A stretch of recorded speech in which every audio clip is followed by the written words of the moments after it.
Hello students, welcome to the online channel of anthropology. Today my topic is lineages and clans. देखो ये lineages and clans यहाँ से बहुत questions आए हैं, चाहे वो यूपीएससी में हो या कोई भी स्टेट सिविल सर्विसेज में हो. ठीक है, तो देखिए एक प्रीवियस ईयर क्वेश्चन में ऐसा कुछ क्वेश्चन था, right a short note in 150 words on lineages and clan. यहाँ पर डिफरेंसेस से भी आ सकता है, difference between lineages and clan यहाँ से भी आ सकता है, या relation between lineages and clan यहाँ से भी क्वेश्चन आ सकता है. तो फर्स्ट हम देख लेते हैं, जो हम आंसर लिखेंगे वो कुछ इस प्रकार होगा.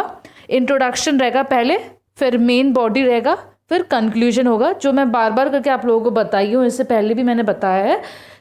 ऑलवेज कोई भी आंसर हो, चाहे वो शॉर्ट क्वेश्चन शॉर्ट नोट हो या लॉन्ग नोट हो, यहाँ पर ऐसा ही होगा. ठीक है, पैटर्न. अच्छा, इंट्रोडक्शन में जो मैंने बताया था 1 to 2 लाइन्स रहता है, और उसके बाद जनरल आइडिया एक रहता है related to both the term. ठीक है, लिनिएजेस और क्लैन दोनों का एक जनरल आइडिया आपको यहाँ पर लिखना पड़ेगा. Meaning of both the term according to your understanding, जैसा आपको समझ में आता है वैसा ही आप इन दोनों टर्म का मीनिंग लिख लीजिए.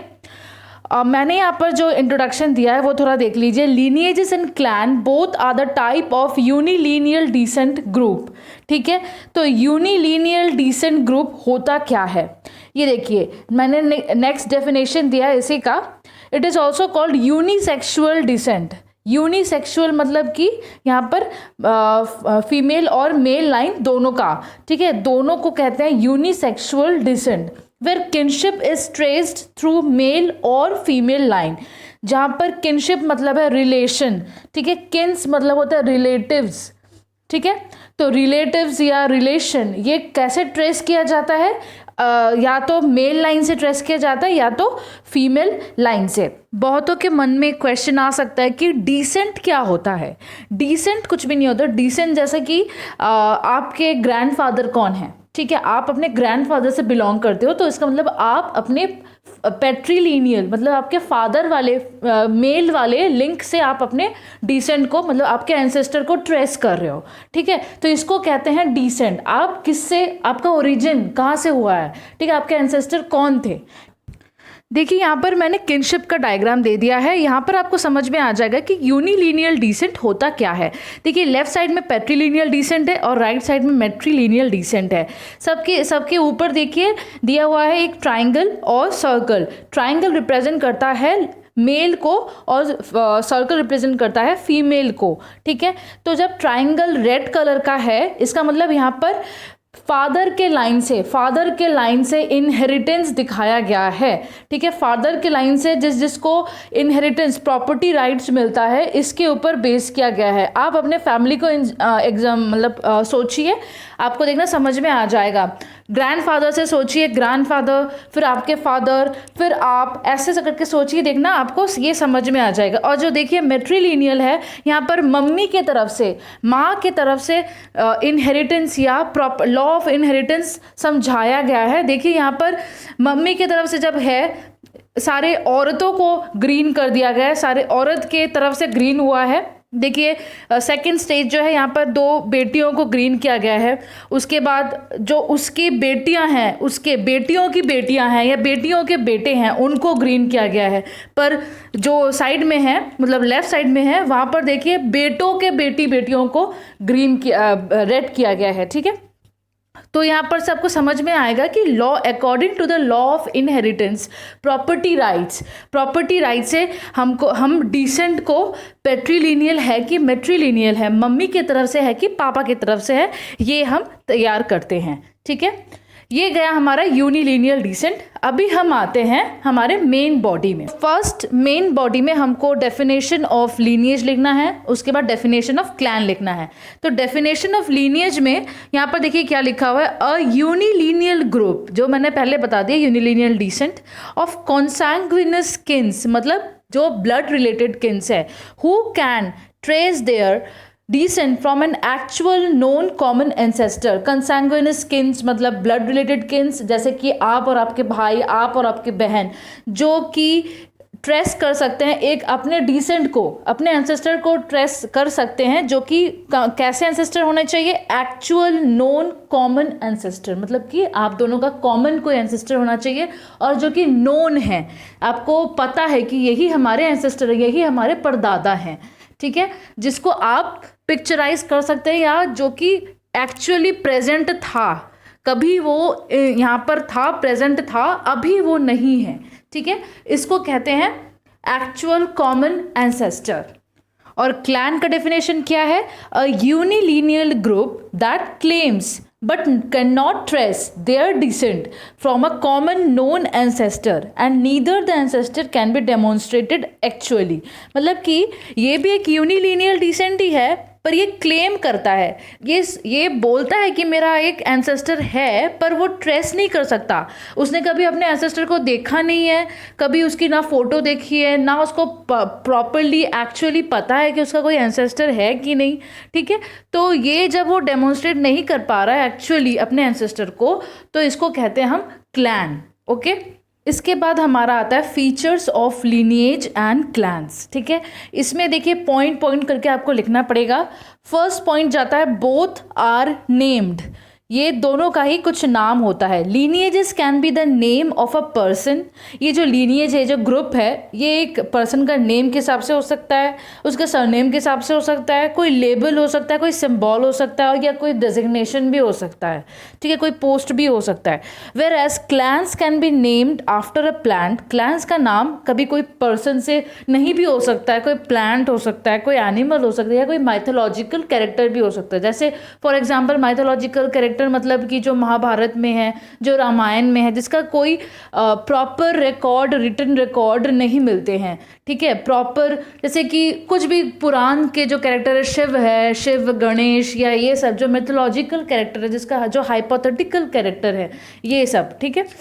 और नेक्स्ट पॉइंट क्या है, बोथ आर एक्सोगैमस, एक्सोगैमस मतलब जहाँ पर सेम लीनिएज और सेम क्लैन में शादी नहीं हो सकता, स्पाउस जो है, अपने पार्टनर जो है, सोलमेट जो है, वो सेम क्लैन से नहीं हो सकता, सेम क्लैन या सेम लीनिएज से नहीं बन सकता, ठीक। नेक्स्ट पॉइंट है both have common religious obligations, both have their own deities, peculiar rituals and veneration of their respective ancestor, मतलब कि इनके हर एक क्लैन के जो अपना अपना एंसेस्टर होता है, और ये एंसेस्टर की वे पूजा भी करते हैं, ठीक है, खुद का अपना डीटीज होता है, अपना खुद का आइडल होता है, खुद का गॉड होता है, ठीक है, हर एक क्लैन के ऐसे गॉड्स होते हैं, ये इनको पूजते हैं, ठीक है, और इनके कुछ रिचुअल्स और राइट्स होते हैं, हर एक क्लैन के अपने रिचुअल्स होते हैं, अपने राइट्स होते हैं, एक क्लैन का राइट्स और रिचुअल दूसरे क्लैन से अलग होता है।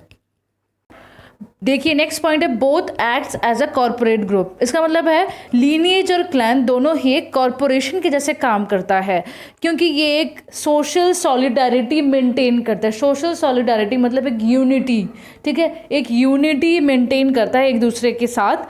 हर एक क्लैन के जो मेंबर्स हैं, मेंबर्स के अंदर यूनिटी बहुत ज़्यादा होता है, लीनिएज हो चाहे क्लैन हो, बहुत ज़्यादा यूनिटी रहता है। ओन्स अ कॉमन प्रॉपर्टी, एक कॉमन प्रॉपर्टी इन लोग ओन करते हैं, प्रॉपर्टी कॉमन होता है, यूज़, उसका यूज़ भी वो खुद ही करते हैं, और decides the inheritance of the property, और ये प्रॉपर्टी किसको इनहेरिटेंस होगा, किसके पास जाएगा, ठीक है, कैसे हिरार्की, कैसे इसका डिस्ट्रीब्यूट होगा, ये भी एक हर एक क्लैन अपना अपना डिसाइड करता है, हर एक लीनिएज अपना डिसाइड करता है, ठीक है। Both are units of social control, ये अपने सोशल कंट्रोल को ये बढ़ाते हैं, ये मेंटेन करते हैं, ठीक है। Both regulates the behaviour of their member, हर एक क्लैन अपने मेंबर का बिहेवियर रेगुलेट करता है, उसका बिहेवियर कैसा होना चाहिए, वो गलत काम कर रहा है कि नहीं, सही काम कर रहा है कि नहीं, ये वो अपना रेगुलेट करता है हर एक क्लैन।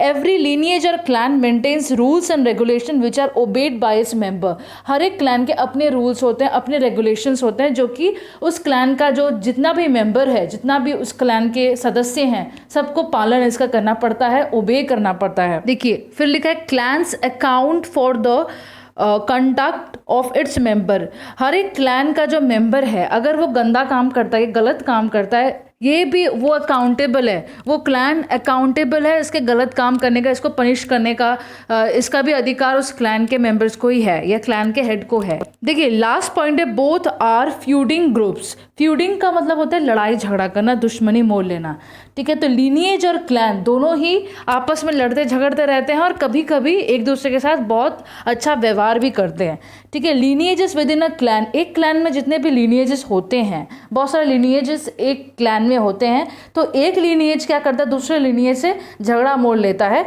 और कभी कभी ये भी देखा गया है कि लीनिएजेस में एक ऐसा बंधन है, एक ऐसा वो लोग सोशल सॉलिडारिटी मेंटेन करते हैं, यूनाइट होकर रहते हैं, ताकि अपने क्लैन को प्रोटेक्ट भी कर पाए, ठीक है। तो इसीलिए हम कह सकते हैं कि every clan acts as a legal and a political unit. हर एक क्लैन जो है वो एक लीगल और पॉलिटिकल यूनिट के हिसाब से ऐसे काम करता है। अब चलिए यहाँ पर एग्जाम्पल्स हम देख लेते हैं, क्या क्या एग्जाम्पल्स है। एग्जाम्पल देना बहुत ज़रूरी है, ठीक है। लीनिएज, क्लैन, सोशल, जब आप लोग सोशल कल्चरल एंथ्रोपोलॉजी करोगे, ठीक है, और ये मतलब एंथ्रोपोलॉजी सब्जेक्ट ही, ठीक है, इसमें एग्जाम्पल्स देना बहुत इंपॉर्टेंट है। देखिए मैंने फर्स्ट एग्जाम्पल मुगल्स का दिया है, तो मुगल्स एक लीनिएज है क्योंकि इसके एंसेस्टर को अच्छे से हम ट्रेस कर सकते हैं, इन लोग के मेंबर कह सकते हैं कि उनके एंसेस्टर कौन है, और उनके एंसेस्टर का फ़ोटो या उनके एंसेस्टर का रिटर्न रिकॉर्ड्स सब कुछ मिल जाएगा, क्योंकि मुगल्स जो टर्म है ये मंगोल्स से आया है, मुगल्स, ठीक है। तो मंगोल्स भी ये क्या है, लीनिएज है। इसके बाद सेकंड पॉइंट आता है the Nuer of Sudan and Tiv of Central Asia. Nuers का मैं यहाँ पर पिक्चर आपको दे रही हूँ, नुएर्स और टिव दोनों का मैं पिक्चर आपको दे रही हूँ। और इसके बाद जो आता है शिया और सुन्नी मुस्लिम्स, ठीक है। शिया और सुन्नी, आप लोगों को पता है, एक जन जो कहता है मोहम्मद के बाद अली आया है और एक दूसरा जो कहता है अबू बकर आया है।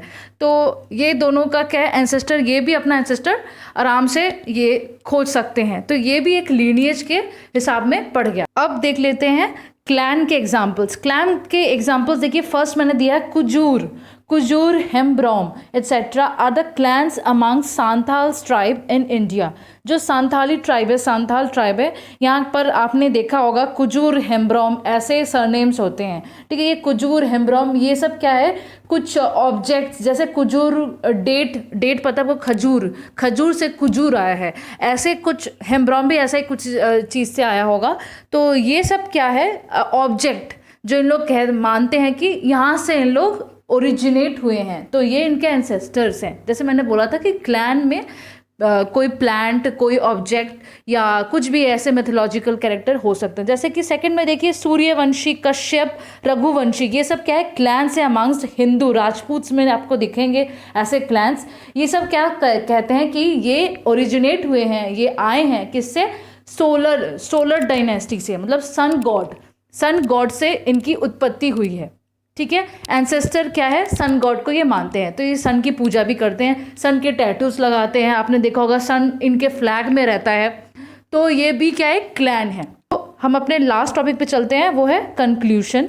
तो कंक्लूशन में मैंने पहले ही बोला है 2 to 3 लाइन्स रहेगा, मैंने 3 पॉइंट्स दिए हैं, देख लीजिए। फर्स्ट पॉइंट है a lineage is a part of the clan. एक क्लैन का पार्ट होता है एक लीनिएज।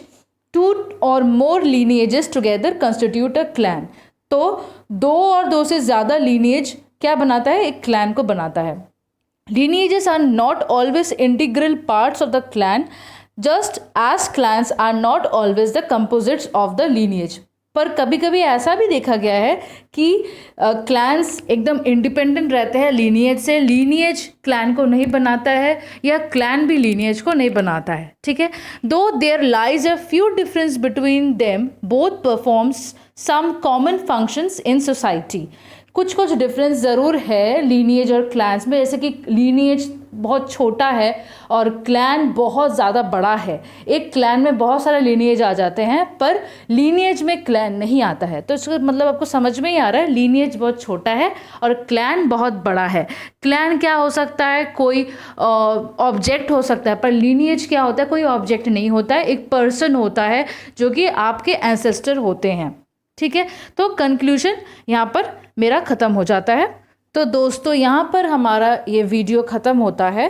आप लोग देखिए इस वीडियो को, स्क्रीनशॉट ले लीजिए, एक बार फिर से देख लीजिए। जहाँ पर आपको समझ में नहीं आ रहा है आप लोग कमेंट कीजिए, अपने क्वेरीज कमेंट कीजिए, और वीडियो पसंद आए तो लाइक कीजिए, इसको शेयर कीजिए, मेरे चैनल को सब्सक्राइब कीजिए, क्योंकि ऐसे वीडियोस लेके मैं फिर से आऊँगी। जय हिंद। थैंक यू दोस्तों।